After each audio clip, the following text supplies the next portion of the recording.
வணக்கம். இன்னைக்கு நம்ம பார்க்க போற ரெசிபி பன்னீர் பராத்தா எப்படி செய்யறதுன்னு பார்க்க போறோம். இந்த பன்னீர் பராத்தா செய்ய தேவையான பொருட்கள் நான் இன்னைக்கு 1.5 கப் போல ஆல் பர்பஸ் ஃப்ளார் இல்லைனா மைதா எடுத்துக்கலாம். 1.5 கப் போல மைதா எடுத்து வச்சிருக்கோம். ஒரு பெரிய வெங்காயத்தை ஃபைனாக சாப் பண்ணி எடுத்து வச்சிருக்கேன்.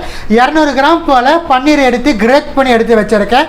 தனி மிளகாய் தூள் காரத்திற்கு ஏற்ப, garam masala whole spices powder 1/2 teaspoon போல் எடுத்திருக்கேன். கோரியண்டர் ஒரு 1/2 பஞ்ச் போல் எடுத்து சாப் பண்ணி எடுத்து வச்சிருக்கேன்.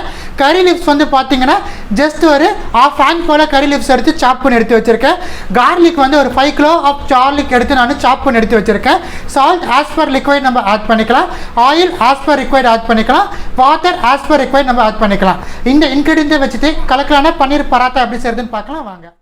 ஒரு அகலமான போல் எடுத்து வச்சிருக்கேன். இந்த போலில் நம்ம எடுத்த மைதாவை டிரான்ஸ்ஃபர் பண்ணிக்கலாம். உப்பு தேவைக்கு ஏற்ப சேர்த்துக்கலாம். நல்லா மிக்ஸ் பண்ணிக்கலாம். கொஞ்சம் கொஞ்சமாக தண்ணி விட்டு டைட்டான டோ ஃபார்ம் மாதிரி நம்ம பிணைஞ்சு எடுத்துக்கணும். மாவை நல்லா டைட்டான டோ ஃபார்முக்கு நான் ஃபார்ம் பண்ணி வந்துட்டேன். இது நம்மளுக்கு 20 நிமிஷம் போல் ரிஸ்க் கொடுக்கணும். ஸோ 20 மினிட்ஸ் கழித்து நம்ம பராத்தா எப்படி செய்யறதுன்னு பார்க்கலாம். ஸோ இப்போ பாருங்கள், ஒரு பவுல் எடுத்து வச்சுருக்கேன். இந்த பவுலில் நம்ம உள்ளே வைக்கக்கூடிய பன்னீர் ஸ்டஃபிங்கை நம்ம ரெடி பண்ண போகிறோம். இதில் நம்ம கிரேட் பண்ணி எடுத்து வச்சுருக்கிற பன்னீர், துருவிய பன்னீர் சேர்த்துக்கலாம். பூண்டு ஆட் பண்ணிக்கலாம். நம்ம எடுத்த ஸ்பைசஸ் மசாலா, கோரியண்டர் ஆட் பண்ணிக்கலாம். கறி லீவ்ஸ் ஆட் பண்ணிக்கலாம். ஸ்டஃபிங்க்கு தேவையான அளவு உப்பு ஆட் பண்ணிக்கலாம். நல்லா மிக்ஸ் பண்ணி விட்டுடலாம். உப்பு ஸ்பைசஸ் எல்லாமே நல்லா ஜெல் ஆகணும் பன்னீர் கூட. நம்மளுக்கு ஃபைனலாக நம்ம சாப் பண்ணி எடுத்து வச்சிருக்கிற ஆனியன்ஸ் ஆட் பண்ணிக்கலாம். ஆனியன்ஸ் ஆட் பண்ணிவிட்டு நல்லா மிக்ஸ் பண்ணி விட்டுடலாம்.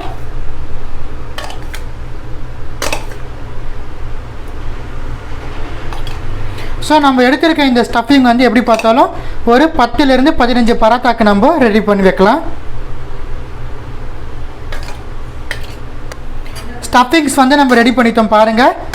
ஸோ ஸ்டஃபிங்ஸ் ரெடி பண்ணியாச்சு. மாவும் நம்மளுக்கு 20 மினிட்ஸ் போல் ரெஸ்ட்டில் இருந்தது. இப்போ வாங்க நம்ம பராத்தாவை எப்படி சுடுறதுன்னு பார்க்கலாம். 20 மினிட்ஸ் போல் ஆகிடுச்சு. நம்மளுக்கு மாவு ரெஸ்ட் கொடுத்து இப்போ நம்ம சின்ன சின்ன போர்ஷன்ஸாக நான் மாவை செக்ரிகேட் பண்ணி எடுத்துட்டேன். அதுலேருந்து ஒரு சின்ன போர்ஷன் எடுத்து வச்சுருக்கேன். இது நம்ம நல்லா தின்னாக ரோல் பண்ணிக்கலாம். உங்களால் எவ்வளோ தின்னாக ரோல் பண்ண முடியுமோ அவ்வளோ தின்னாக ரோல் பண்ணிக்கணும் பன்னீர் பராத்தாக்கு. ஸோ பாருங்கள் எவ்வளோ தின்னாக ரோல் பண்ணிட்டு இருக்கேன் நான்.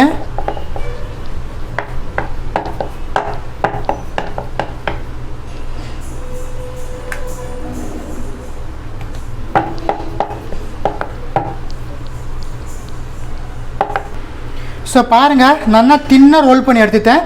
இதில் நம்ம ரெடி பண்ணி எடுத்து வச்சுருக்கிற பன்னீர் ஸ்டஃபிங்ஸை நம்ம ஜஸ்ட் 1 ஸ்பூன் போல் ஆட் பண்ணுறோம்.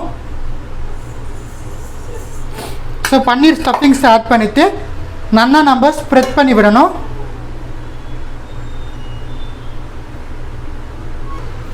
பன்னீரை ஸ்ப்ரெட் பண்ணி விட்டதுக்கப்புறமா இது அழகாக நம்ம ஒரு ஸ்கொயர் ஷேப்பில் நம்ம மடித்து எடுத்துடணும்.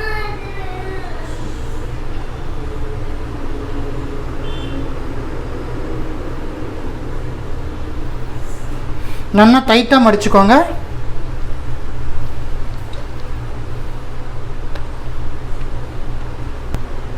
இப்போ நம்ம ரொம்ப ப்ரெஸ் பண்ணாமல் லைட்டாக ப்ரெஸ் பண்ணி ரோல் பண்ணி எடுக்கணும். ரொம்ப ப்ரெஸ் பண்ணோம்னா நம்ம ஸ்டஃப் பண்ண பன்னீர் ரிலீஸ் ஆகிடும் வெளியே. ஸோ லைட்டாக ப்ரெஸ் பண்ணி கொஞ்சம் நம்ம ஸ்ப்ரெட் பண்ணி எடுத்துக்கலாம்.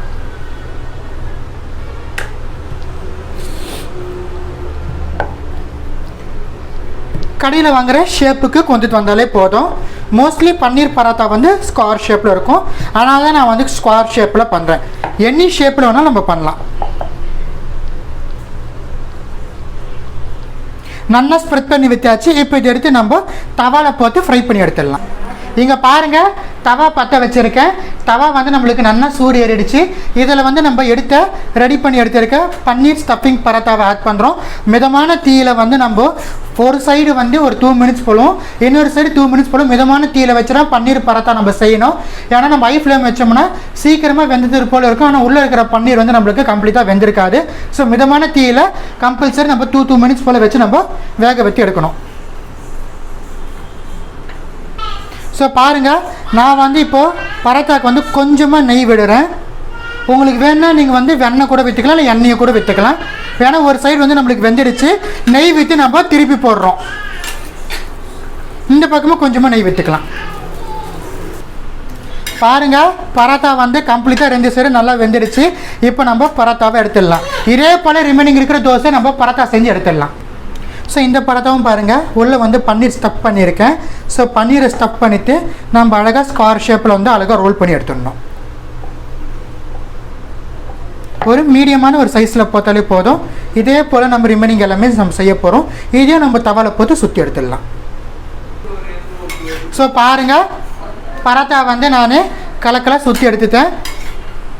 இப்போ இந்த பரோட்டாலாம் நம்மளுக்கு சூடாக சர்வ் பண்ண தயாராக இருக்குது.